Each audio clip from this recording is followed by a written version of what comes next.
শ্রমিকদের ধর্মঘট প্রত্যাহারের পর কর্মব্যস্ততায় মুখর সব ঘাট। চট্টগ্রামে কর্ণফুলী নদীর ১৬টি ঘাট ও বন্দরের বহির্নোঙরে শুরু হয়েছে জাহাজ থেকে পণ্য খালাস কার্যক্রম। এ নিয়ে আরো জানাতে চট্টগ্রাম থেকে যুক্ত হচ্ছেন হোসেন জিয়াদ। জিয়াদ, জানাবেন যে পণ্য পরিবহন পুরোদমে শুরু হয়েছে কিনা এবং শ্রমিক সবাই কাজে যোগ দিচ্ছে কিনা, কি অবস্থা দেখছেন ঘাটে?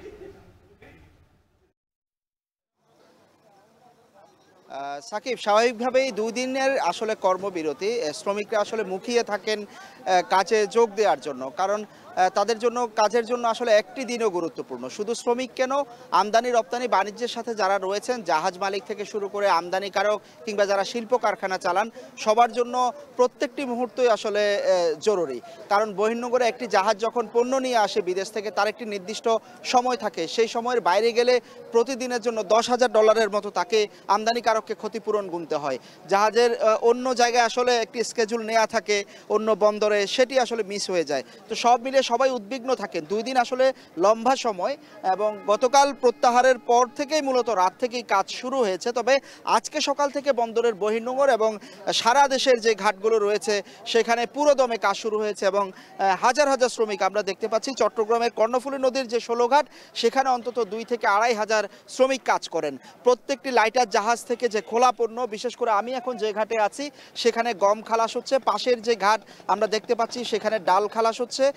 পাথর, কয়লা থেকে শুরু করে ডাল, গম, ভুট্টা এবং সারা দেশ থেকে আসা যানবাহনগুলোকে আমরা ঘাটে দেখতে পাচ্ছি এবং জাহাজ থেকে উঠিয়ে শ্রমিকরা ক্রেনগুলো দিয়ে সেই ট্রাকে রাখছেন এবং এখান থেকে মূলত যেই শিল্প কারখানাগুলো রয়েছে কিংবা সারা দেশের যেই গুদাম আড়তগুলো রয়েছে সেখানে পণ্য চলে যাচ্ছে। চট্টগ্রাম বন্দরের বহির্নোঙরে আজকে বন্দরের যে তথ্য, সেখানে প্রায় ৫২টি খোলা পণ্যবাহী বিদেশি জাহাজ রয়েছে, যার মধ্যে খাদ্যশস্যবাহী জাহাজ রয়েছে ৬০টির মতো, সিমেন্ট ক্লিংকারবাহী জাহাজ রয়েছে ১৫টির মতো এবং জেনারেল অর্থাৎ পাথর, কয়লা কিংবা জিপসাম, সার এই ধরনের পণ্য নিয়ে এসেছে এমন জাহাজ আছে ১৬টির মতো। সব মিলিয়ে ৫২টি জাহাজ গত ২ দিন ধরে অপেক্ষা করছিল পণ্য খালাসের জন্য। শুধু তাই নয়, যে সারা দেশে প্রায় চট্টগ্রাম বন্দর হয়ে ২,০০০ লাইটার জাহাজ পণ্য পরিবহন করে, সেই জাহাজগুলোও কিন্তু পণ্য নিয়ে আসলে ভাসছিল, লাখ লাখ টন পণ্য নিয়ে।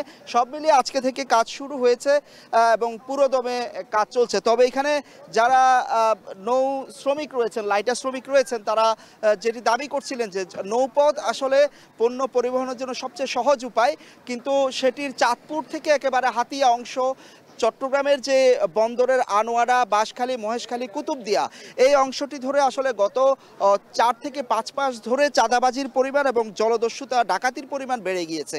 এই নৌপথ আসলে তাদের জন্য চ্যালেঞ্জিং হয়ে উঠেছে এবং গত ৭ তারিখ যে ঘটনাটি, গত ৭ জন নাবিক হত্যার যে ঘটনাটি ঘটেছে ২৩ তারিখ, সেটি আসলে সেই নৌপথের যে ঝুঁকি, তার একটি প্রতীক হিসাবে তারা দেখছেন এবং দাবি করছেন যে খুব দ্রুত যারা এই হত্যাকাণ্ডের সাথে জড়িত, যারা এই পথটিকে অস্থির করছে, নৌ পুলিশ, কোস্টগার্ড এবং নৌবাহিনী নিশ্চয়ই এই পথের দিকে নজর দিবেন। কারণ এই পথটি আসলে দেশের শিল্প কারখানা, অর্থনীতি, বাণিজ্য এবং চট্টগ্রাম বন্দর আমদানি রপ্তানির সাথে জড়িত। ফলে তাদের যারা হত্যাকারী, তাদেরকে শিগগিরই ধরবেন এবং দৃষ্টান্তমূলক শাস্তির আওতায় আনবেন। সাকিব। জিয়া, ধন্যবাদ আপনাকে। হোসেন জিয়া যুক্ত ছিলেন চট্টগ্রাম থেকে। তিনি জানাচ্ছিলেন নৌ পরিবহন শ্রমিকরা যে ধর্মঘট ডেকেছে তা প্রত্যাহারের খবর।